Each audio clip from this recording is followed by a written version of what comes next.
Twongeye kuba ikaze nshuti bakunzi ba Home News TV, tugeze mu makuru agezweho muri aya masaha y'igicamunsi cya tariki ya 23 kwezi kwa karindwi 2025.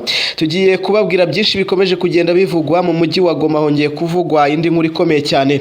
Wazalendo yongeye kwataka umujyi wa Goma mu rukerera rwo kuri iyi tariki ya 10 kuri tariki ya 22 shyira 23, aho batatse baturutse ku rugabano rwa teritwari ya Nyiragongo binjira muri Mugunga mu gice n'ubundi cy'umujyi wa Goma.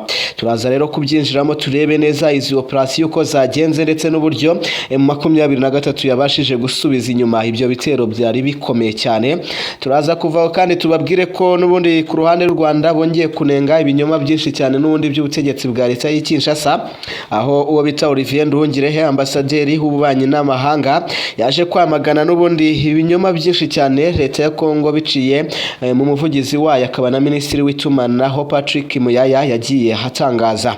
Reka mbabwire ko turi buze kubabwira ko kandi ibiganiro bigiye gusubukura mu minsi 8 cyangwa 7 iri imbere, ibizongera kubera idwa muri Qatar, aho uruhande rwa leta ndetse na M23 bazongera guhurira idzoha muri Qatar kugira ngo banonosore bongere gushyira handi masezerano h'umukono, bongere kuba baha navuga ngo umurongo ibiganiro by'ubushize kuko byo byari imbanziriza masezerano. Turaza rero kuba dukomeza tubabwira n'ibindi byinshi. Ibihugu by'amahanga cyane cyane iby'Iburayi byahagurukiye igihugu cya Israel kubera intambara ya Gaza, bamaze iminsi bica abaturage abasivili benshi cyane.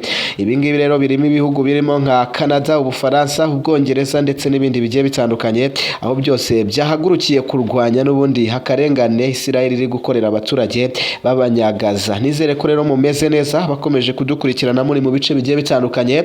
Tubahaye ikaze kandi turabasuhuje ho muri hirya no hino ku isi. Mwibuke gukanda kuri subscribe, like, share ndetse na comment niba uri mushyashya. Imana ikomeze ibarinde kandi ibyo murimo byose ibi blessing cyangwa imigisha y'Imana ibe kuri mwe. Reka dutangirane n'amakuru yacu rero, nta mpamvu yo gutinda mu magambo menshi. Twanzikire hano mu mujyi wa Goma. Ituze biravuga ko ryongeye kugaruka nyuma y'igitero gikaze cya Wazalendo. N'umutuzo wongeye rero kugaruka n'ubundi kuri uyu wa kabiri tariki ya 22 Nyakanga n'ubundi mu burengerazuba bw'uyu mujyi wa Goma muri Kivu y'Amajyaruguru, nyuma y'ijoro rikomeye cyane ryaranzwe n'amasasu menshi cyane.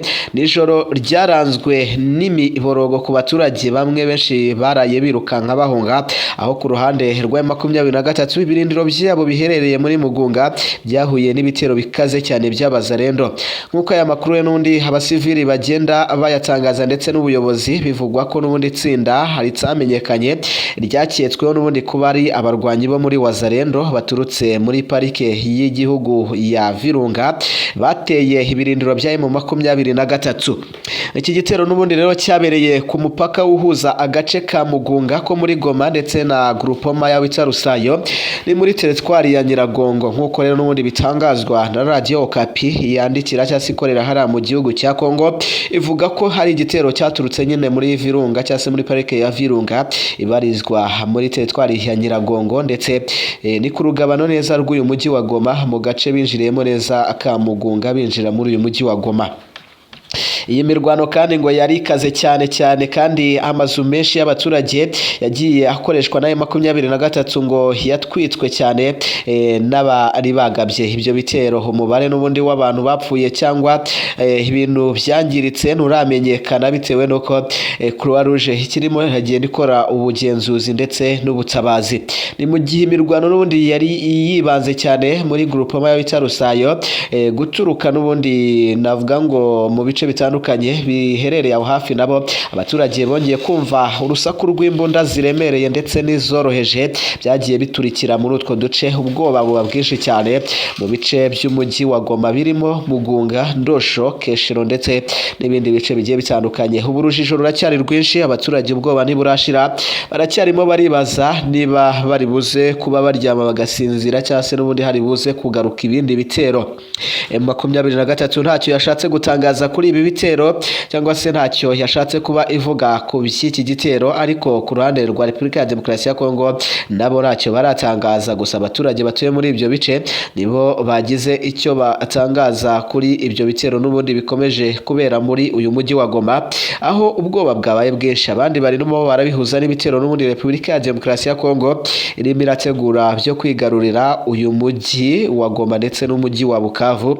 Bakaba babona ko hari ibitero bya mbere navuga ngo byo kwesiya cyangwa se kugerageza barebe uko uyu mujyi wa Goma uhagaze. Reka tuva aho ngaho twerekeze n'ubundi muri teritwari ya Walikale ndetse na teritwari ya Masisi, naho imirwano yongeye gukara cyane. Imirwano yongeye kuvuza ubuhuha ku ruhande rwa M23 n'ubundi bahuye n'ibitero bikomeye bya FARDC n'ingabo za Wazalendo, aho baje kugabwa ibitero n'ubundi guturuka ku munsi w'ejo kugeza kuri uyu munsi. Amakuru ava muri teritwari ya Walikale aravuga ko imirwano yari ikaze cyane n'ubundi nayo yaje kumvikanamo icurika ry'intwaro ziremereye ndetse n'izoroheje. Bakomeza abaturage batuye muri ibyo bice n'ubundi bavuga ko habayeho kumva imbunda nyinshi cyane n'ibindi bitandukanye birimo biragenda biraswa ku buryo bukomeye cyane. Abaturage bagatinya kwinjira mu mazu yabo bakajya ku misozi. Byatangiye rero n'ubundi igitero kigabwa n'ihuriro ry'ingabo za leta y'Kinshasa, bikomeza kugenda bitutumba umwo kuzamuka. Noneho M23 ibona ko ibintu byabakomeranye cyane, niko nabo guhita batangira gukoresha intwaro ziremereye. Reka tuvaho gato dukubitire no muri Masisi, naho urugamba rwarahumvikaniye guturuka mu ijoro ryaraye rikeye, aho abatari bake nanone bongeye kuba bahura n'akaga gakomeye cyane. Ibitero n'ubundi bikomeje kugenda byibasira ibice bitandukanye by'iyi Kivu y'Amajyaruguru.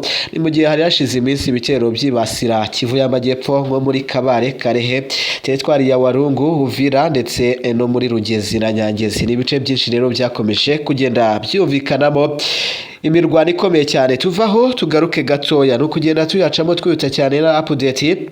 Hamaze kuvuga ko hatowe ibisasu n'imbunda byari n'ubundi byarahishwe n'ingabo za FARDC hamwe ndetse n'ingabo z'igihugu cy'u Burundi.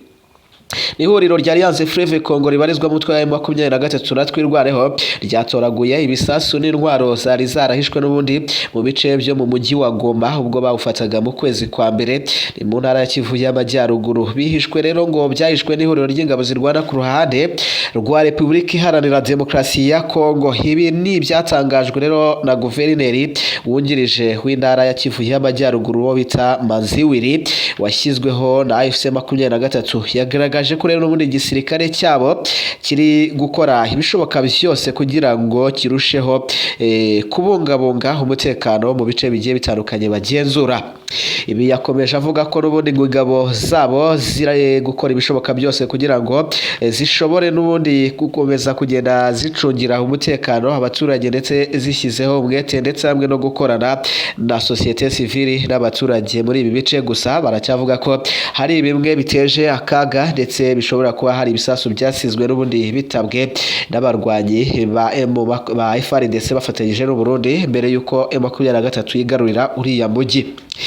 Akomeza avuga ko kandi izi ngabo zabo ngo zatahuye intwaro n'amasasu, ibibombe ndetse n'ibindi bikoresho bya gisirikare bihitana n'ubundi ubuzima bw'abantu benshi.